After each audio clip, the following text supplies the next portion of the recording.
ছিংগাপুৰত SITৰ দল লাভ কৰিছে বহুত ৰহস্যজনক তথ্য যি তথ্যসমূহৰ পৰা এটা কথা স্পষ্ট হৈ পৰিছে হত্যা কৰা হৈছিল নেকি জুবিন গাৰ্গক কোনে আয়োজন কৰিছিল ইয়ট পাৰ্টিৰ কোনে বলপূৰ্বকভাৱে ইয়ট পাৰ্টিলৈ লৈছিল জুবিন গাৰ্গক স্পেচিফিক হোটেলত জুবিন গাৰ্গক কি খুৱাই দিয়া হৈছিল এই আটাইবোৰ ৰহস্য ভেদ হৈছে আপোনালোকৰ মাজত মই উপস্থাপন কৰিম লগতে মুখ্যমন্ত্ৰী হিমন্ত বিশ্ব শৰ্মায়ো জুবিন গাৰ্গক লৈ বহুত কেটা তথ্য ফাদিল কৰে জুবিন গাৰ্গক লৈ বহুত কেটা প্ৰতিজ্ঞা কৰে সংকল্পবদ্ধ হয় তাৰ সবিশেষ আপোনালোকৰ মাজত উপস্থাপন কৰিম হয় এনেবোৰ খবৰ নিতো পাই থাকিব হলে আমাৰ এই চেনেলটো সাবস্ক্ৰাইব কৰিব আজিৰ এই ভিডিঅ'টিৰ জৰিয়তে মুঠ 5টাকৈ গুৰুত্বপূৰ্ণ খবৰ আপোনালোকৰ কাৰণে যুগুত কৰা হৈছে প্ৰত্যেকটো খবৰে আপোনালোকৰ কাৰণে বহুতে গুৰুত্বপূৰ্ণ প্ৰতিজন জুবিন প্ৰেমিক মই অনুৰোধ কৰিম আজিৰ এই ভিডিঅ'টিৰ কমেন্টত এবাৰ #justice4Jubin Garg বুলি নিশ্চয় লিখিব বলক মুখ্যমন্ত্ৰী হিমন্ত বিশ্ব শৰ্মাই জুবিন গাৰ্গক লৈ কি প্ৰমিস কৰে তাৰ সবিশেষ জানো মুখ্যমন্ত্ৰী হিমন্ত বিশ্ব শৰ্মাৰ ডাঙৰ মন্তব্য হিমন্ত বিশ্ব শৰ্মাই পদত্যাগ কৰি দিলেই কমি যাব 50% আন্দোলন হিমন্ত বিশ্বৰ মন্তব্য অসমত চলি থকা নাই জুবিন গাৰ্গক লৈ আন্দোলন চলিছে মাত্ৰ ৰাজনীতি আৰু ৰাজনীতি যি ৰাজনীতি মই পদত্যাগ কৰাৰ লগে লগেই 50% কমি যাব এই আন্দোলন জুবিনক ন্যায় দিয়া আন্দোলন নহয় এই আন্দোলন স্বাৰ্থৰ আন্দোলন এই আন্দোলন বিজেপি চৰকাৰক নমাই দিয়াৰ আন্দোলন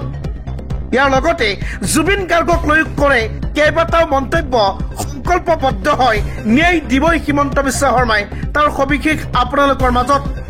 জুবিনৰ ন্যায়ৰ নামত চলিছে গৌৰৱ গগৈক মুখ্যমন্ত্ৰী সজোৱাৰ আন্দোলন হিমন্ত বিশ্ব শৰ্মাই পদত্যাগ কৰি দিলে কমি যাব 50% আন্দোলন এই আন্দোলন জুবিনক ন্যায় দিয়া আন্দোলন হবই নোৱাৰে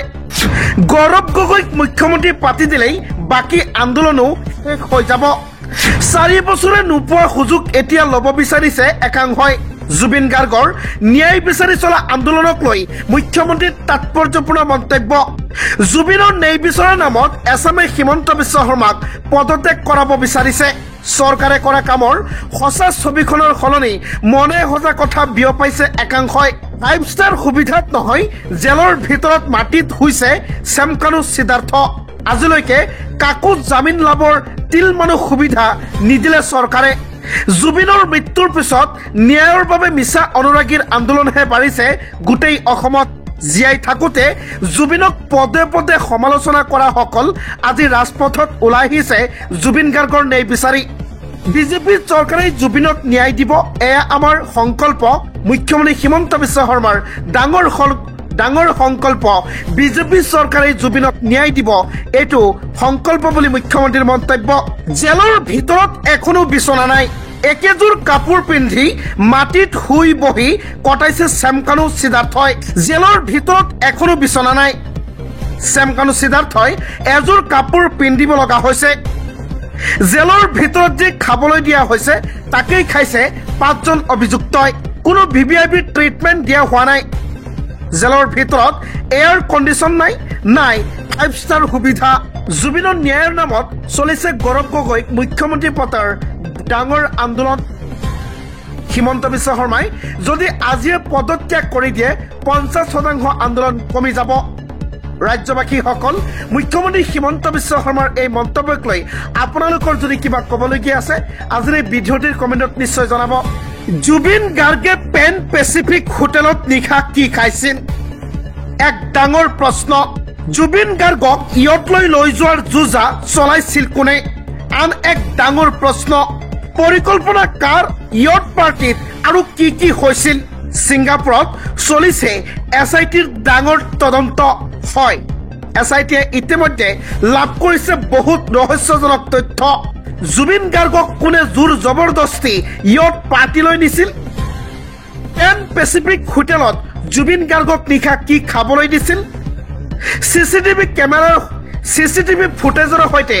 SITৰ হাতত পৰিছে বহুত আশ্চৰ্যজনক তথ্য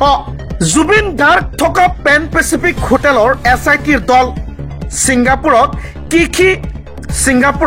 কি কি তথ্য লাভ কৰিলে SITৰ দলটোৱে ছিংগাপুৰত SITৰ দলে লাভ কৰিছে বহু নতুন তথ্য জুবিন গাৰ্গ থকা পেন পেচিফিক হোটেল তন্নতন্নকৈ পৰিদৰ্শন SITৰ দলৰ 2.5 ঘণ্টা জোৰা ৰুদ্ৰতাৰ বৈঠক মুন্না প্ৰসাদ গুপ্তা তৰুণ গোৱেলৰ তদন্তৰ ক্ষেত্ৰত SITক পূৰ্ণ সহযোগিতা আগবঢ়াব ছিংগাপুৰ আৰক্ষীয়ে 19 ডিচেম্বৰত কৰোনাৰক দাখিল কৰিব নিজাববীয়া তদন্তৰ প্ৰতিবেদন ছিংগাপুৰত SITৰ দলে লাভ কৰিছে ইতিমধ্যে নতুন নতুন তথ্য ইতিমধ্যে 2.5 ঘণ্টা জোৰা এক ডাঙৰ আলোচনাত বহিছিল আৰু তাতে সিদ্ধান্ত গ্ৰহণ কৰা হৈছে 19 ডিচেম্বৰতে দাখিল কৰা হ'ব নিজাববীয়া তদন্তৰ প্ৰতিবেদন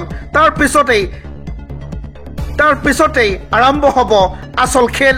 দীপাৱলীৰ মাজতে আহি পৰিছে এক ভয়ংকৰ খবৰ এক বহুতে বেয়া খবৰ আতচবাজিৰ জুইৰ পৰা ভয়ংকৰ কাণ্ড এই কাণ্ডৰ পিছতে হাহাকাৰ লাগিছে শিৱসাগৰত হয় আতচবাজিৰ পৰা এক ভয়ংকৰ অগ্নিকাণ্ডৰ সংঘটিত হয় আৰু তাৰ পিছতে হাহাকাৰময় পৰিস্থিতি শিৱসাগৰত আতচবাজিৰ ফিৰঙতিৰ পৰা ভয়ংকৰ কাণ্ড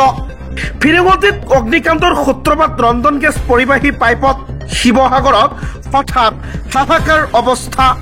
বৰ্তমানেও ধাৰাবাহিক গেছ নিৰ্গমন শিৱসাগৰৰ এটি ৰোডত এই ভয়ংকৰ ঘটনা আতচবাজিৰ ফিৰঙতিৰ পৰা এই ভয়ংকৰ কাণ্ড হৈছে বুলি জানিব পৰা গৈছে ইফালে অখিল গগৈয়ে বিধায়ক পদ এৰি হলেও জুবিন গাৰ্গৰ ন্যায়ৰ বাবে কৰিব যুদ্ধ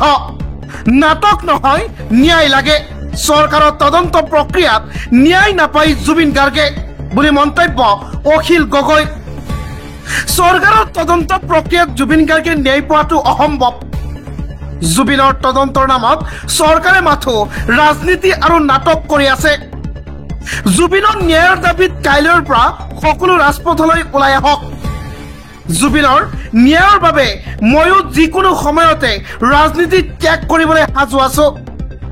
চৰকাৰৰ তদন্ত প্ৰক্ৰিয়াত ৰাজনীতিৰ অভিযোগ তুলি সৰব অখিল গগৈ